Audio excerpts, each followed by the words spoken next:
৮ দফা দাবিতে খাদ্য অধিদপ্তরের সামনের রাস্তায় অবস্থান নিয়ে বিক্ষোভ করছেন বিডিআর সদস্য এবং তাদের স্বজনরা। চাকুরিতে পুনর্বহাল, কারাবন্দী সদস্যদের মুক্তি সহ সামাজিক সম্মান ফিরিয়ে দেওয়ার দাবি জানান তারা। বৈষম্য বিরোধী ছাত্র আন্দোলনের সমন্বয়ক হাসনাত আব্দুল্লাহর আলোচনার প্রস্তাব প্রত্যাখ্যান করে দাবি আদায় না হওয়া পর্যন্ত রাজপথে থাকার ঘোষণা দেন ক্ষতিগ্রস্ত বিডিআর জওয়ানরা। আরও জানাচ্ছেন মনির হোসেন তপু। কেন্দ্রীয় শহীদ মিনার থেকে বুধবার দুপুরে মিছিল নিয়ে সচিবালয়ের দিকে আসে জাস্টিস ফর বিডিআর কর্মসূচিতে অংশগ্রহণকারীরা। আন্দোলনকারীরা পুলিশের ব্যারিকেড ভেঙে সামনে আগানোর চেষ্টা করলে জলকামান নিক্ষেপ করে পুলিশ। ধস্তাধস্তির এক পর্যায়ে কাঁটাতারের বেড়া ভেঙে সচিবালয়ের দিকে যেতে থাকে তৎকালীন বিডিআর সদস্য ও তাদের স্বজনরা। এক পর্যায়ে খাদ্য অধিদপ্তরের সামনে অবস্থান নেয় তারা।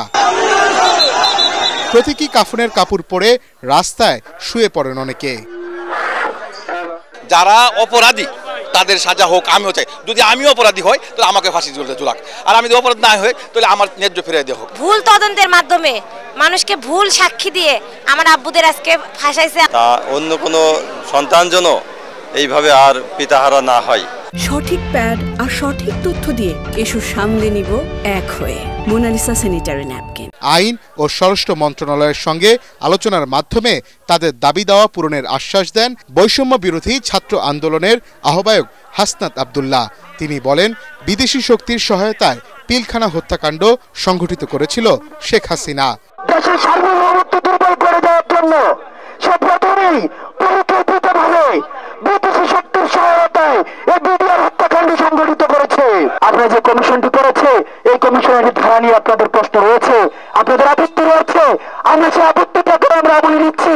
সেই জায়গা থেকে আপনারা সেটিকে সংশোধনের জন্য আপনারা আলোচনার মধ্য দিয়ে আপনার আইন মন্ত্রণালয়ের সাথে বসুন, স্বরাষ্ট্র মন্ত্রণালয়ের সাথে বসুন। স্বরাষ্ট্র উপদেষ্টার দপ্তর থেকে কোন প্রকারের কোন পজিটিভ বার্তা আসছে ততক্ষণ আমরা এখানে অবস্থান করব। এর আগে কেন্দ্রীয় শহীদ মিনারে মঙ্গলবার সকাল থেকে অবস্থান কর্মসূচি পালন করেন তৎকালীন বিডিআর সদস্য ও তাদের পরিবার।